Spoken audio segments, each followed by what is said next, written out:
family, and welcome back to the Explore the Extraordinary podcast. My name is Betty Guadagno, and today I am joined by Cindi. And Cindi is a wonderful soul connection for me. She's a holistic nutritionist and counselor, and I'm really excited to introduce her to the community here at IANS and to give her some space to share about her spiritual experiences and what she's doing with her life now. And so I'm not going to waste any time. I'm going to pass it right over to you, Cindi. Thanks so much for being here and sharing today. Yes, thank you so much for having me. So I'm just going to share a little bit about my journey and how I got here. I was at 4 years old. I had a spiritual experience where I felt called to help heal the earth and heal the people on it, and and I have worked with that on and off throughout my life. I got led astray a few times, no doubt, and I but I always had this core belief that everything that we live with and what we call creation, the creation, no matter what modality of spirituality you do, but was sacred, and that has stuck with me. I've been an animal advocate. I've done all sorts of things with animals, rescues and stuff like that. Just because I believe in the sanctity of the creatures that are on the earth with us, including the trees. I'm one of those tree huggers. I have had a lot of paranormal, what people would call paranormal experiences throughout my lifetime, and I've had lucid dreaming quite a bit. And like I said, I went kind of astray, but I grew up in a household that wasn't the norm. In fact, it was very much a strict religious environment, and we ate poorly, just because my mom just didn't really know how to do anything better. Our dad was gone a lot. He was in the Navy, and she had a budget, got the food once a month, so she bought a lot of not fresh food, canned food and stuff like that. But that was also the era for her, and the time when it started being pushed. Oh, here, feed your family canned goods, right? And that was something that she didn't know. That was what she was being told. That was the culture of the time.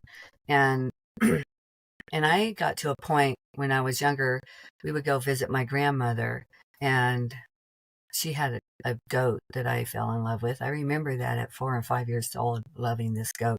And we had and we'd help her shuck peas from the garden, and we'd help her, do the green beans. And I'm like, wow, look at this food we're eating. And I became very much wanting to be about food, because I could feel the difference in my body of what I was eating. And I didn't really acknowledge that for a while in my life, like till I was in my 20s, because that felt like you can't feel that in your body. That that was the mindset, was you eat the food, you have the nutrition. But I could tell the difference between whole foods and not whole foods in my body. And at 14 years old, because of that, we lived in Florida, in Central Florida, and there were a lot of farmers markets and that sort of thing. And so I became a vegetarian at that point. And I was like, let's go to the farmers markets and get food, and somewhere along the line, I heard the quote, "Food is medicine." I don't remember when or where, but I was like, "Oh, that makes sense to me." And from there, I went on a journey of wanting to be. I had a dream to be on a farm, taking care of animals, and in a sanctity way, and growing all my own food. And so I became kind of part of the hippie movement of that time, of that we're going to go live off the land, and it never really came to fruition. There were a lot of like I said, paranormal things that had happened. And we had some traumatic things that happened in my family, and that opened me up to the other world. And and I would see things and I would hear things, and I felt like I could feel the earth being sad sometimes, or not, or the animals on it crying. And anyway, I that was how that was my younger years, and I became open to things happening to me. Um, so I also there was an experience. We had an experience where our family was kidnapped, and it's a long story. Um, and and I remember seeing faces inside of faces, like if a person was bad or if a person was good. I could see that, and that experience really opened that up. And at that time, it was like I don't I don't know where I was going with that, but that just opened that up. But also there was a lot of trauma in our family in addition, because there were people that they were involved with my family, and so I began to choose not healthy people for me to hang out with. so um so I went on to having these experiences and being open to other dimensions, and none of that made sense in what I was told was the truth. And so I constantly downplayed it in my life, but it happened a lot. And I moved to the mountains of Colorado, and I had my children, and that was a very I was at 10,500 feet, very spiritually active area of the world. And that's when I started having the lucid dreaming. Would have these dreams of the end times where it would it actually start to fly to places in the mountains, where we gathered in places in the mountains to heal the earth. And um, from there, anyway, that was a first really bad relationship, marriage, and I went on, and then I went back to school and got involved with corporate accounting, and thought, okay, yay, I'm finally becoming normal. And that wasn't true. So um, but I did raise my children trying to do that. But in the meantime, I still was having these experiences. I would go into places, and I would turn corners and see something there. And sometimes I would talk to it, sometimes I wouldn't. And some of them were scary and some of them were not, right? And started beginning to realize that there was, that I was just living this spiritual dimension, and then it was the other world, and I started embracing that. And so in spite of the religious upbringing that I had, I started being involved more in spirituality. And so I have practiced in my life. I have practiced 5 different religions in my adult life. Just searching, I've always been searching for what is this that's really going on. And in that process, I started honing the fact that I did believe that food was medicine, that I started, I had, I wanted to grow food, and I did have gardens along the way. I did have people that were in tune with that. I was in a really brilliant area for 30 years in Sonoma County, California, which is just north of the Golden Gate Bridge, just north of Marin County. Beautiful area that has very much, there are some spots in there that there's a place called Goat Rock, and I would go to it, and I could feel the ancient times. I could feel the ancient peoples that were on it.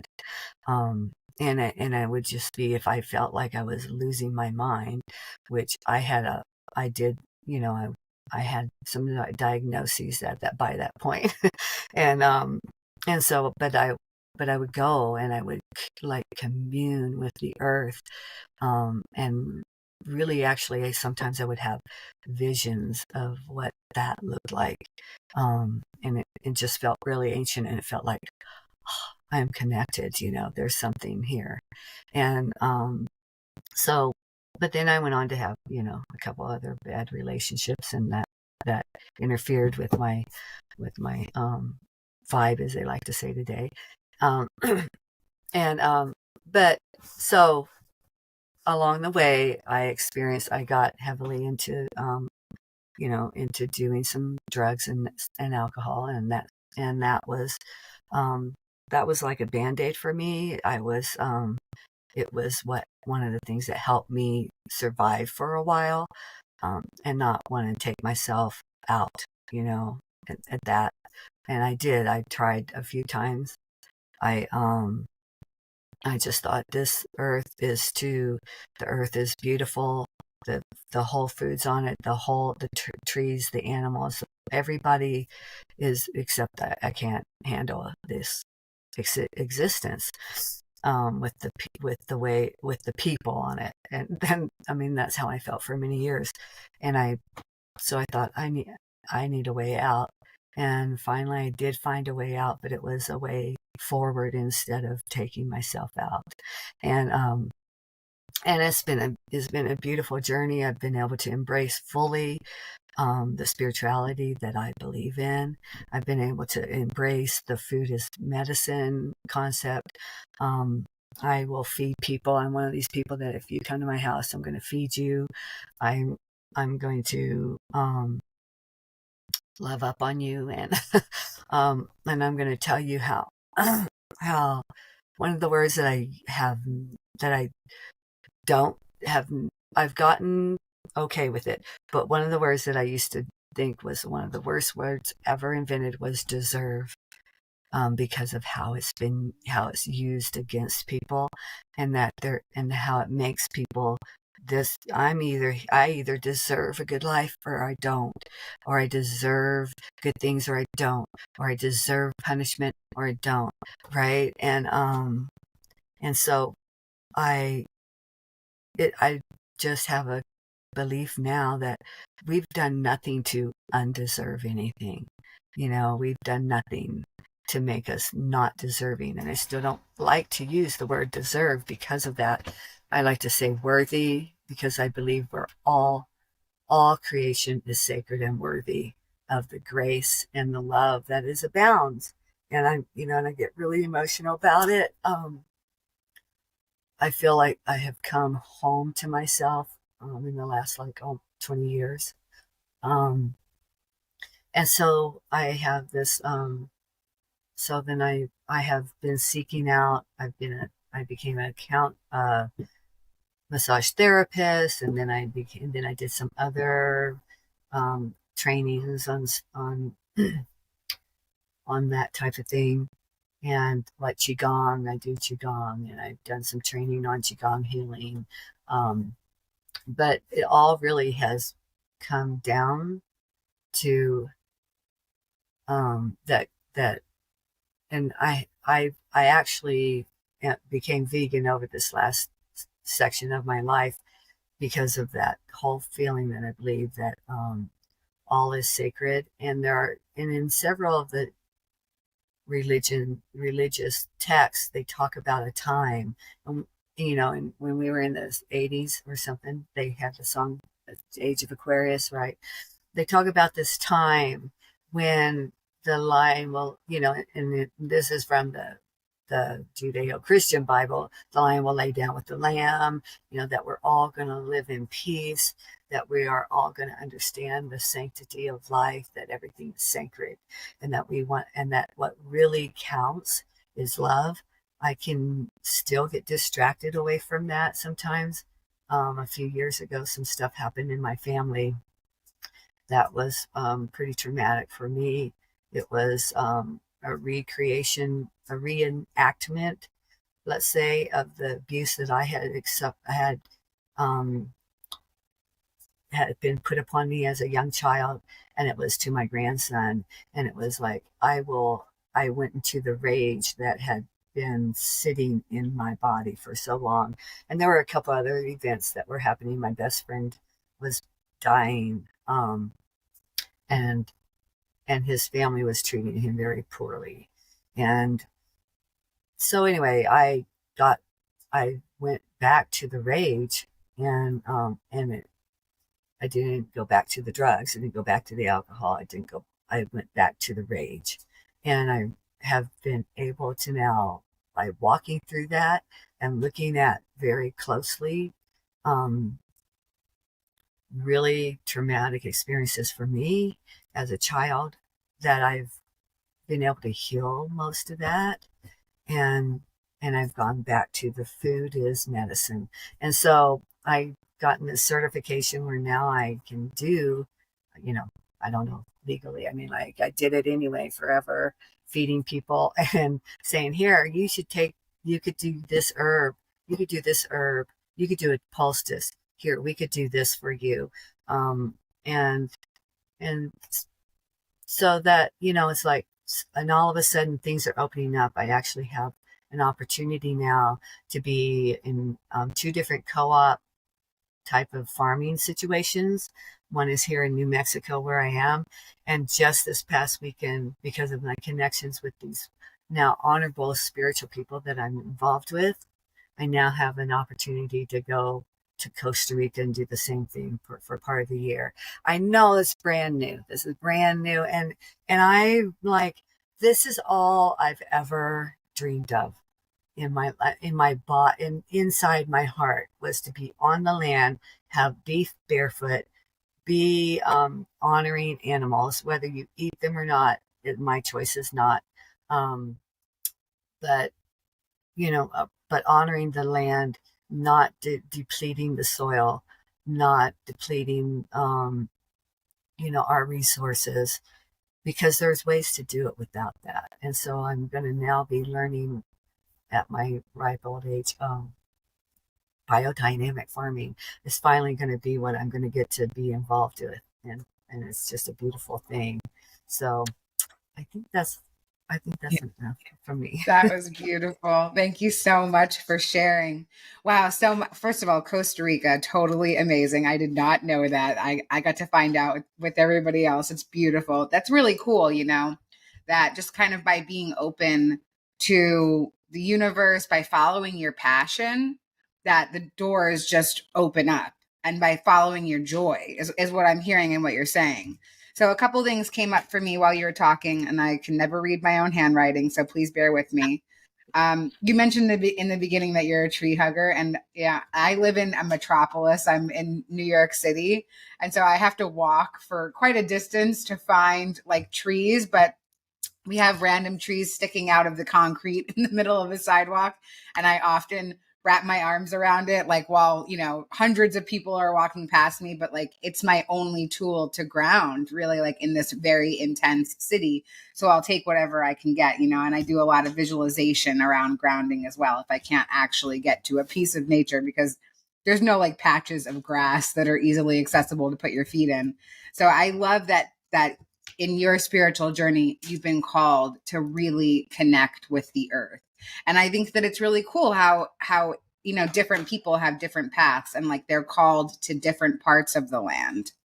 And you also mentioned something about that you had practiced 5 different religions. And I'm wondering if maybe you can expound on that a little bit and maybe share about what they were. And I'm really more interested in like what you landed on. Like what was the underlying theme that you found from devoting yourself to all these different religions and practices? That I can answer very easily. It has the bottom line, almost all. So, well, for one thing, almost every religion I've been, I currently practice Buddhism and paganism. So those 2 of them. I really actually, it's not really 2 different religions, but Protestant and Catholic, which people consider kind of different religions they're so they're so divisive against each other, really, truthfully. Like if you're, yeah. So and then I was agnostic for a long time, and I actually practiced that. um, there's beliefs about everything. I mean, like even atheism is a belief. I've not gotten to atheism just because I believe there is. I So the bottom line, almost every one of them has some kind of story of the flood, of some kind of complete earth destruction and beginning over of life. Almost every one of them has some others, they all have a savior that has risen, pretty much. Like there's a savior that has either reincarnated or risen or something like that. And this is just how I've found it to be. And they all have a story of we're going to come to love where we are. And some of it is a new earth. It's literally a new earth. And some of it's a new earth somewhere else, right? A new place somewhere else, that we will come together in love and not have hatred and not have sorrow. And so that it took me a while to be okay with the Protestant side of the Christianity because of the very strict stuff that happened in my childhood. But it has value. It all has value, especially when you look at what it's saying is the bottom line. Um, and and some of them talk about apocalyptic stuff, but that's not really what it says is the end result. If you read it in the way I read it, that's not the end result. And so that um, so I currently call myself either, I don't call myself anything. I have people who do label, you're this, you're that, you're a witch, you're this, you're that, you're or you're a Buddhist, you're a Buddhist pagan. And it's like, I don't really, I'm really more a pantheist than anything, because I believe that the spirit, first off, scientifically, the spirit of whatever the life force is, and we want to call it, is in everything. And that's what we're all made of. So, they used to call that pantheist, like as if you believe there's a little God in that little tree and a little God in that little, but that's not the way I interpret that.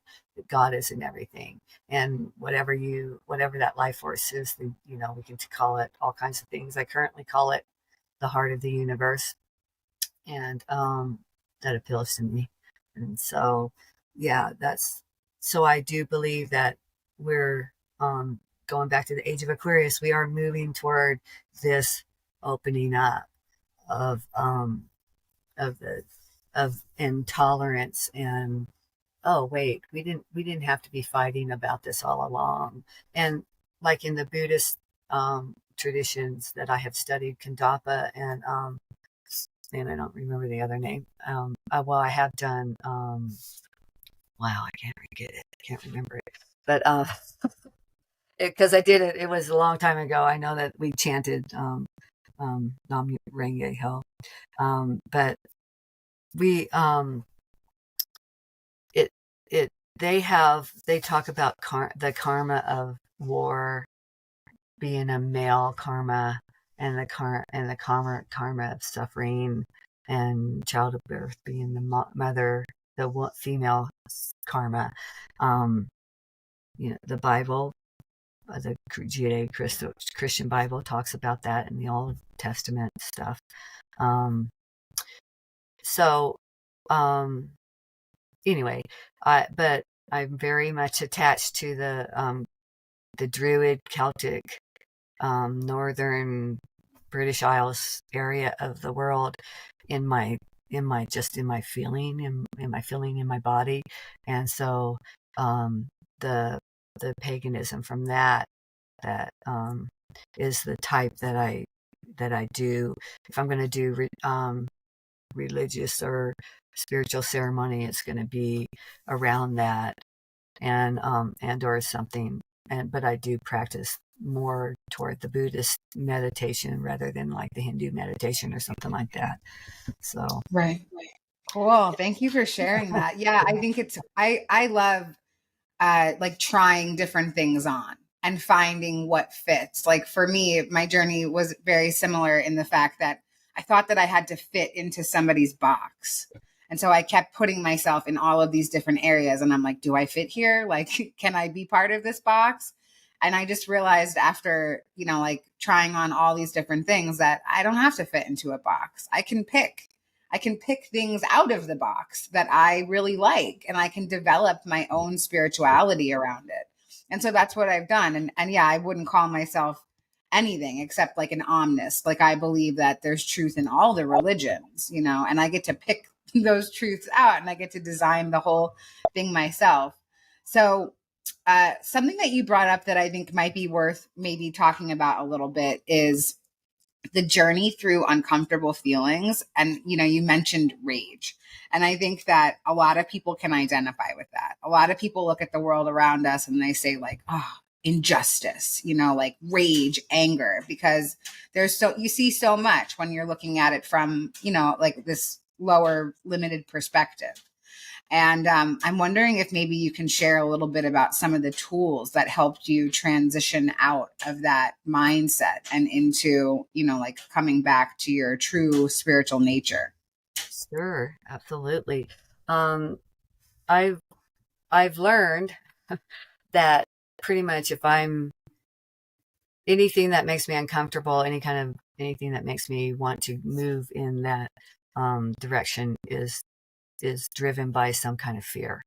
And over the years, over the last, like it's been, there was a significant point, and it's been almost 19 years, and where I started unpacking all of that and looking at all that.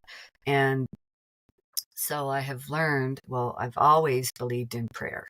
Prayer is to me the number one tool.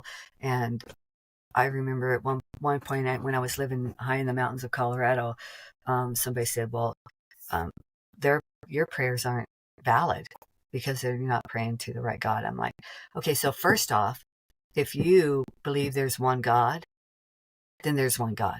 Like, you can't say there's one God, but you're not praying to the right God. Like, you can't say that. Like, you need to stop and think about what you're saying. um, and so that the prayer and the meditation for sure are big tools. But more than that, through the journey of um, what part did I create of this chaos that became my life, um, and why did this specific thing feel like it traumatized me? Um, it was what I learned through that is that okay, I I got I had a lot of fear about life, and I never acknowledged fear. I never. You were not going to get me to acknowledge fear. It wasn't going to happen. Because then I would be vulnerable, and I'd already been vulnerable, and I wasn't going to be vulnerable again, and nobody was going to make me be vulnerable again. I mean, this was my thought. And this was one of my drives was, yeah, well, and I mean, I became the person who got drunk in the lounges and beat up on people if they said something or looked at somebody. And it was usually always about, I don't you I don't like the way you looked at that girl. I don't like the way you keep your hands off of her. And I was always a proponent of, I'm going to save somebody, right? Like that was part. But it was this fear of there was just a lot of fear. And then we look at things, fear is the bottom line. And in that, I had, I that was one of the tools I brought with it was, well, what am I going to do instead of fear? Well, for a while, then, sometimes that's anger, but it can also be love. And so what I did know was that if I kept walking forward and feeling what I was feeling and unpacking it, as you said, and I had a lot of support. And so those were some of the tools, is reaching out to support, knowing that if I was unpacking it and couldn't handle the emotions that were happening, that I could reach out And that was something that I was a loner for a long time. I was like, I didn't even realize that at some point I'd said to myself, I'm not going to be, I'm not going to be vulnerable to anybody ever again. Right. So I, I was just like, okay, I don't need people. And I really actually, for a while, when I was in a lot of anger myself, um, like before I entered this last part of my journey, I my vision was to go to the top of a mountain and f all of the people that all the people that I thought I was going to help save, that I thought I could be hopefully a beacon of light to, and I'm going to just I'm going to have the animals. I'm going to have grow my own food, and it's just going to be me. And that has changed significantly. That has like shifted back to that. This is about how can we heal our world? How can we heal the people in it? How can we show respect and love for the creatures that we consider less than us? And I don't consider them less than us. Like the trees and the plants and the food and the animals and all that. So I would say that probably my biggest tools are just keep moving forward and walk through it rather than try to ignore it, rather than to go back and dull the pain with all the different ways that I did, and and to get to admit to myself that I need connection, to understand that, and now I do want connection with other people, and like I said originally, the prayer and meditation are prayer is an amazing tool. Um, I have people who say, "Will you pray for me because your prayers work?" And I'm like, "Well, your prayers work too," but but but it's a powerful thing, and I think that because I believe in that so deeply that it does work. And it feels like there's more to that, but I think that's really is. I think I'm trying to make it complicated, and it's No, not. I think that, yeah, I think you did a really good job. That was beautiful. And yeah, I love that you just in this last part that you just said, like, you have a deep belief in prayer. And so it works because you probably have some tangible evidence that you've seen prayers come true, and I love that. And I love that I can use your evidence if I don't have any of my own. Like, you can tell me about a prayer that's come true for you, and I can say, okay, maybe I don't have the same evidence that prayers come true, but if Cindi has it, like, I could just use Cindi's proof and I could take it for myself. So with that being said, let me segue Okay. seamlessly into my next thing. So I want to talk about food as medicine. And I want to see if maybe you can share about some testimony to the fact that food really has worked as medicine for people, for you, for people in your life that you've helped with, like this next stage of your journey with being this counselor, this nutritionist. Sure. Yes, I can do that. Um, I have used, like I said, I've used herbs for a long time. And when my kids were young, I would use poultices um, for ear infections and stuff like that. And I'm trying to come up with a specific, more recent, just so that I can have a good example. But I would say that even my own journey, when I got so wrapped up in, oh, I have to be making this kind of money. I'm good. I've got this very logical thing that I can do for a living. And I got really wrapped up in it. Um, that it, I, my body started to not be okay. And so from my own experience, every time that I've gone back to eating whole foods as much as possible, then the things have um, either subsided or lessened. And like I used to have really bad allergies, and now that I've in the last 20 years come back to eating whole foods and there's a synergy in the in a whole food that has come out of the earth that has come out of, something that is fresh and raw. And, I do cook food, but, some foods, but there is a synergy that happens between real food and, and not doesn't happen in processed foods. And the more that we use the processed foods, the more that our body starts to get clogged up, basically, like with not not that having that synergistic flow of life. And so I'm at a point where, like, today I'm have a little bit of allergies, but I used to get sick every year, like 2 or 3 times a year, spring, the fall, and usually sometimes either in and right at Christmas. And well, right about Christmas. And because of, I would close in, it's a closing in, it's a different part of the natural cycle of life. That is a close, that's a, we're coming together with, in a, in a resting stage. And we don't honor that either. We don't honor the cycles of life much in our culture. But with food, there are foods that can help. um um I do know that, and I'm going to use somebody else's example, like this that my teacher has actually seen diabetes reversed in 30 days with eating like this food plan that we can present to people, and um using that, the different things that she has. and so I'm searching right now for my own, like, how am I going to do this supplement. And the only reason, like, I don't want to use supplements. I don't want to use pills for sure, right? But the truth is, our land, we've depleted it.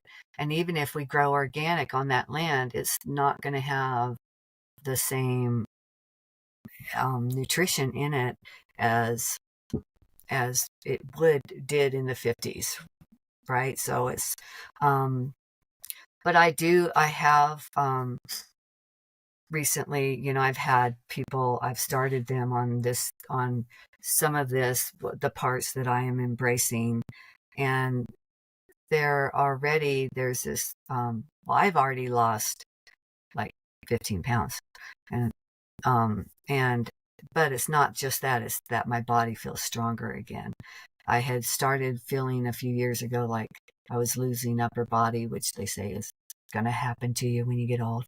And I don't believe that we have to be stuck with that. I don't believe we have to be stuck with the genetic markers that are in us. We can overcome that. and I do believe that, since I've been on this path for so long, that if you look at me, I am significantly healthier than most people my age. Like, I still have more strength than most people my age. I have more energy than most people my age. And I have not had, I've only, like, I had an appendectomy 5 years, I don't know how many years ago now. And that's the major surgery of my life, other than a hysterectomy when I was 27. And so, yeah, I'm not thinking, I can't come up with any specific examples, but I just, the whole, it does happen that we can heal ourselves. I used to have extreme anxiety. I would self-medicate instead of taking the medication. And that's another thing, is that we don't understand how much, a lot of people don't understand. And I learned a lot in this. I definitely don't have anxiety anymore. I don't self-medicate. And I eat foods that make me feel good. Like, I can feel it in my body again about the food when I eat it. It's like, oh, that didn't work, so I'm not going to eat that. And but I do believe with all my heart that things 90 most of everything that's happening in our society, the illnesses that are prevalent now, like diabetes, can be reversed. And there's been plenty of evidence of that I could dig up if I had time. Definitely. No, yeah, I totally agree. And, when I came into spiritual awareness and came onto my spiritual journey, foods just started falling away, like without my permission. And now I'm a nightshade free, gluten free vegan. And I'm like, how did that happen? And that's not, I definitely did not want that gluten. Like, come on, bread. But it just was like these really deep downloads that were like so loud, and they were like, stop this. And when I would try to like dismiss the download or the voice, and I'd be like, no, I'm still going to eat what I want to eat when I want to eat it. And it was just like, I would get really sick. And so, yeah, slowly but surely. And that doesn't mean that's for everybody. Like some people need to eat like meat protein to ground themselves, or, like whatever their journey is. But I really love what you're talking about. And it's very inclusive what you're saying, because you're saying like, just honor the animals, honor the land. And, like just by doing those things, like it can be more beneficial to your body and your attitude and just your spirit here on earth. And really, really beautiful stuff. And I just want to thank you for coming on here and sharing about your journey. And there's so much in what you had to say. Maybe we'll have to do a part 2. I would love to hear about like your lucid dreaming and like your conception of New Earth and all this other stuff. And I just want to see, is there anything else that you want to add to feel more complete about our time together today? Just no, I feel like there were all kinds of thoughts going through my head, of course, and I couldn't get some of them out. But no, just the bottom line is love, and I love you all, whoever's listening, whoever's watching. I truly do. I mean that with all my heart. I'm praying for everybody every day. I pray for this new earth to arrive, and yeah. So that's it. Thank you for That's awesome. And we'll have links to Cindi, how to get a hold of her, in the liner notes of the episode. And again, thank you so much for coming and contributing to our community. All right. See you later. All Be right. wavy. Bye.